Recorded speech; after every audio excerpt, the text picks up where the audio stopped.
when we were really young, when we used to come for vacations, we used to come and interact with the guests. We used to spend time with the guests. So I'd say our interest towards tourism increased at that time. So when they come here, we go out on our various experiences that we have with the property, starting with the beautiful train ride that we have. We call it a rural rail, which is a train, and it goes through beautiful tunnels. It goes over lovely gorges. Then we've got a beautiful trek that my brother loves doing.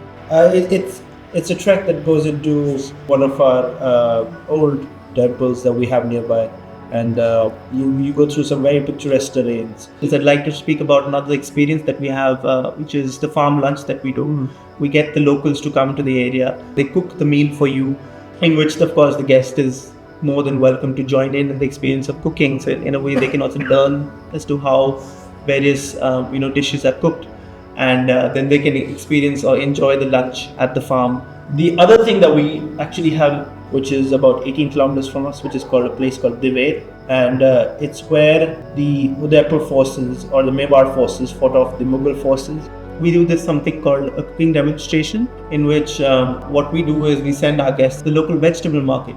Over there, they can go and decide whatever vegetable they'd like to, see how it's cooked or whatever they find interesting. The other thing is the rural Ramble.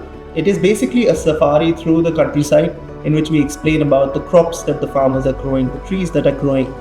In the end, I'd like to say that we as a family would love to host you one day at our lovely home. So please, if you're ever wondering where to break journey, we are pretty centrally located.